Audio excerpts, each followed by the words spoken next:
Hi, I'm Jessi, and this is Animal Wonders. We rescue displaced exotic animals and provide them a permanent home where we focus on their health and happiness. We've rescued well over 100 animals over the years, and today I'd like to share all of our amazing feathered friends.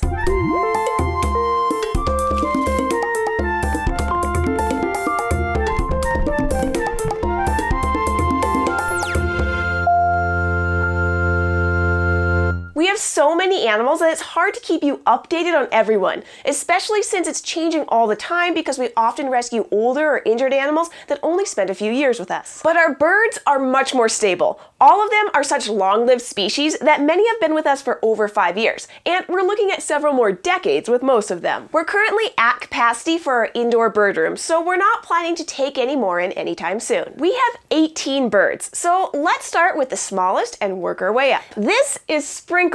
He's a Pacific parrotlet, and he has such a big personality. He's very particular about his little kingdom. We were happy to give him a companion for 4 wonderful years, but Boxer the lovebird passed away this year. If just the right little bird that needs a home comes along, we may try to see if Sprinkles would accept them as a friend.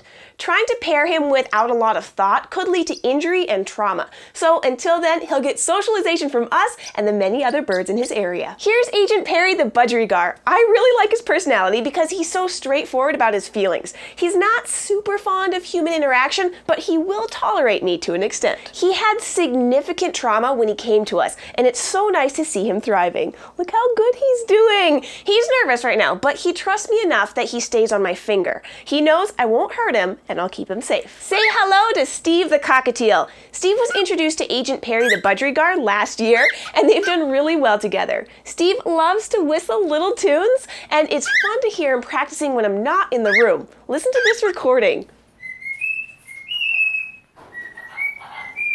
Isn't he so cute? This is Maui, the pineapple green-cheeked conure, and this is Ginger, the normal-colored green-cheeked conure.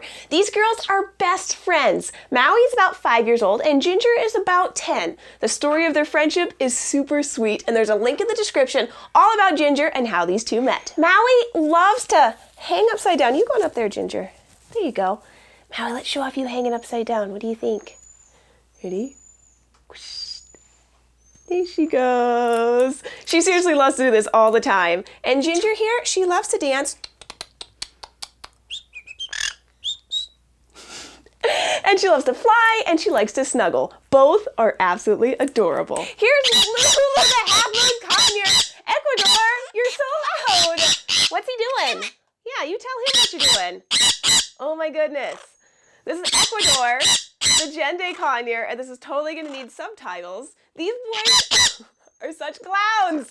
They bonded the moment they met each other, and they've been inseparable since. I love taking them out to public presentations and letting people hear just how loud these two can get when they're excited, spot something scary, or just having fun. This is Chopsticks the Quaker parrot. He's just as feisty and opinionated as the first day I met him. He's an expert mimicker, and he's always making my day brighter when I hear his little voice. Yeah. Oop. Hey, tell me about it. You doing the Quaker? Yeah. Chopsticks loves it when I sweet talk to him, but he's not really into snuggling and grooming, which is why he won't let me groom his pin feathers. He hates the broom, and he has a talent for launching his poop almost 30 centimeters.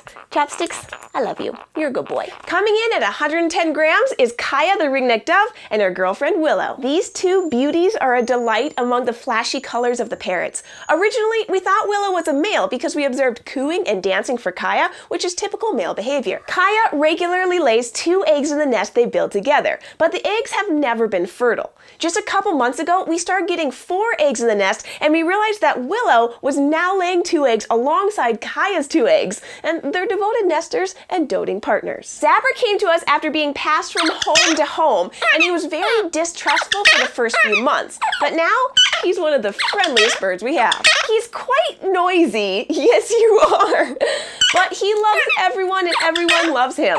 at least in small doses. Here we have Tika the white-cheeked Turako. She took a couple months off from presentations due to a very smoky summer we had, so she's just getting back into the swing of things, wearing a harness and perching on my arm. She doesn't live in the bird room with all the parrots. Instead, she lives in our home, so she gets lots of human attention. She's a beauty, and we love sharing her with audiences that have never seen a bird quite like her. This is Chongo, the lilac-crowned Amazon parrot. There you go, buddy.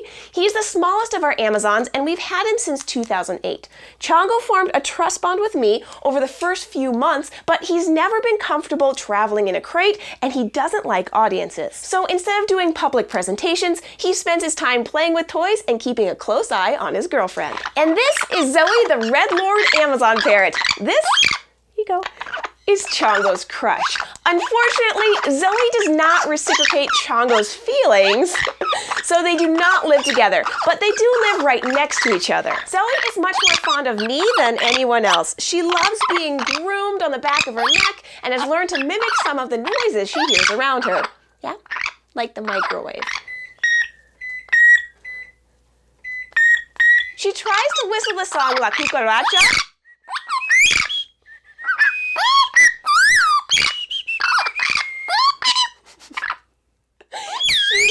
She loves to talk whenever I talk, and she enjoys playful interactions like swinging upside down and flapping her wings when I hold her up high and run. This is Archie, the blue-fronted Amazon parrot. He's currently in training with our other animal keeper, Taylor.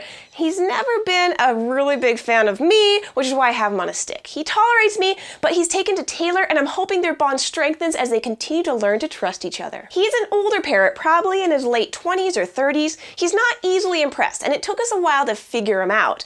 We found out that he loves a specific kind of toy, and he just loves to massacre it. All right, we're getting a bit bigger now. This is Rook the Raven. She's a wild rescue that came in as an adult with an unmendable broken wing. We have no idea how old she is other than she's at least 7 years old. She's learned to trust humans, and we've learned how to give her a happy life. In order for her to continue to get care in captivity, she's required to do at least 12 public presentations every year. At first, she was quite nervous about it, but as her trust in me grows, it's gotten much easier. I love sharing how interesting ravens are with audiences, and I'm relieved now that she's gotten more comfortable with it. Here is Joy, the blue and gold macaw. She's an older bird. We're guessing somewhere between 20 and 40. Her last owner didn't know how many previous homes she'd had before coming to us, but she guessed it was 4. Joy has been through a lot of bad stuff, so we're happy that she's settled in at Animal Wonders and has formed a really strong bond to me. Joy loves being groomed and pampered by me, but she's still scared of new people and places, so we always take it slow when we're out and about. Joy loves chewing on wooden block toys, and she's recently learned how to interact with puzzle toys that we can hide her food in. This has really helped keep her active and prevent her from getting bored. Joy struggles with anxiety, here you go, and sometimes has periods where she overgrooms her feathers. We're always paying close attention to her stress levels and working hard to keep her happy and healthy. And here's Hera, the Harris's hawk, who's just slightly larger than Joy. Hera is an impressive bird, and even more so when you're in the same room as her. She's confident and poised and takes in every detail with her keen eyes. My favorite thing Hera does is act all regal during a presentation, and then after a few minutes, she lifts her tail and launches her poo several feet. Kind of breaks the ice for the audience, and it makes it a memorable moment. Hera can't fly very well because her wingtips are damaged, but she does enjoy jumping and flapping short distances. I'm happy we can provide her a good and comfortable home. And finally, we have Goldie, who represents all 9 of our chickens. She's the friendliest and doesn't mind being picked up and held. And that's all of them. I hope you enjoyed meeting all of our feathered friends currently at Animal Wonders. If you'd like to check out some videos featuring some of them, you can check out the links in the doobly-doo below. And if you want to continue learning about animals and going on an adventure with us every week, subscribe to our YouTube channel, Animal Wonders Montana. Thanks, guys.